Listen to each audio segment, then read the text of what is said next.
సంక్రాంతికి ముందే సొంతూళ్లకు చేరుకోవాలని జనం పొద్దున్నుంచి బస్టాండ్ రైల్వే స్టేషన్లకు చేరుకుంటున్నారు. ముందుగానే రిజర్వేషన్ చేసుకుని బస్టాండ్లో వెయిట్ చేస్తుంటే కొంతమంది దొరికిన బస్ ఎక్కి ఇంటికి చేరుకుంటే చాలని మరికొందరు వెయిట్ చేస్తున్నారు. జేబీఎస్ బస్టాండ్ నుంచి ఉత్తర తెలంగాణకి బస్సులు ఎక్కువ ఉంటాయి. ఆంధ్ర వాళ్లే కాకుండా తెలంగాణ వాసులతో జేబీఎస్ బస్టాండ్ కిటకిటలాడుతోంది. దీనికి సంబంధించి మరింత సమాచారాన్ని మా ప్రతినిధి నిఖిల్ అందిస్తారు.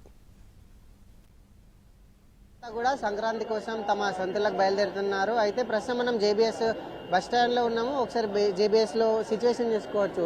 ఉదయం నుంచి కూడా చాలా రద్దీగా ఉంది. అయితే నిన్న ఈ రద్దీ రెండింతలకు కనిపించింది. అయితే ఈ రోజు ఉదయం నుంచి కూడా కొంచెం రద్దీ తగ్గినట్టుగా కనిపిస్తుంది. అయితే ఎంతమంది జేబీఎస్ నుంచి ఎన్ని బస్సులు ఉన్నాయి, ప్రయాణికులకు ఎటువంటి సౌకర్యాలు కల్పించారు, ఇప్పటివరకు ఎంతమంది ప్రయాణికులు ప్రయాణించారు తెలుసుకునే ప్రయత్నం చేద్దాం. మనతో పాటు జేబీఎస్ సంబంధించి డిపో అధికారులు ఉన్నారు. మాట్లాడదాం. సార్ చెప్పండి, ఇప్పటివరకు ఎంతమంది ప్రయాణికులను మీరు గమ్యస్థానాలకు చేర్చుంటారు?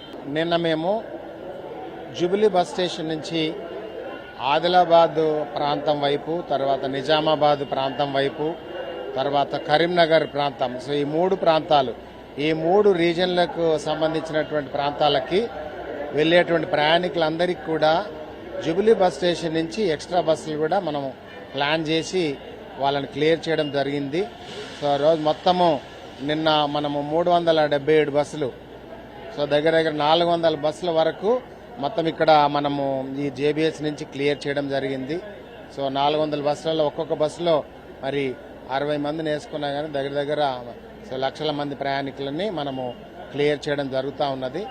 సో అది ప్రయాణికులు మరి ముందుగానే సో ఎంతమంది వస్తారు, తర్వాత ఎన్ని బస్సులు అవసరం పడతాయి అని పోయిన సంవత్సరం ఉన్నటువంటి స్టాటిస్టిక్స్ ప్రకారము సో మేము వాళ్ళ ప్యాసింజర్స్ ఎప్పుడు ఇన్కమింగ్ అవుతారు, ఎప్పుడు వస్తారు, హాలిడేస్ని బట్టి ఎప్పుడు హాలిడేస్ మొదలవుతున్నాయో చూసి మరి స్టూడెంట్స్ కానీ, టీచర్స్ కానీ, పేరెంట్స్ కానీ ఎప్పుడు వస్తారనేది ప్లాన్ చేసుకొని దాని విధంగా మేము బస్సెస్ కూడా ఎక్స్ట్రా మేము పూల్ చేయడం జరిగింది.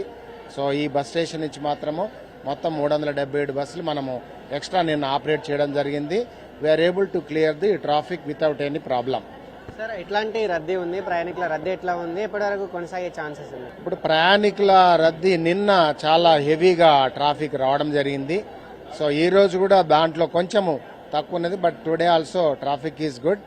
సో ఈ రోజు కూడా ట్రాఫిక్ కంటిన్యూ అవుతున్నది. సో ఈ రోజు కూడా మేము ఎక్స్ట్రా బస్సెస్ ప్లాన్ చేశాము. తర్వాత ఎక్స్ట్రా బస్సెస్ కూడా మన దగ్గర ఉన్నాయి.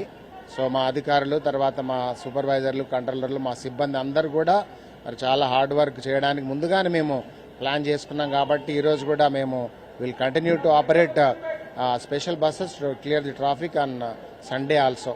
మొత్తంగా చూసుకున్నట్లయితే హైదరాబాద్ అనేది ఖాళీ అవుతుందని మనం చెప్పుకోవచ్చు. ఇప్పటికే హైదరాబాద్లో ఉన్నటువంటి ప్రధాన ప్రయాణ ప్రాంగణాలు ఏవైతే రైల్వే స్టేషన్స్ కావచ్చు, బస్ డిపోలు కావచ్చు, ఆ డెస్టినేషన్ ప్లేసెస్ అన్నీ కూడా భారీగా ప్రయాణికులతో నిండిపోయాయని చెప్పుకోవచ్చు. ఇది ఇప్పటివరకు హైదరాబాద్లో ఉన్నటువంటి పరిస్థితి. వీడియో జర్నలిస్ట్ సత్యనారాయణతో నిఖిల్.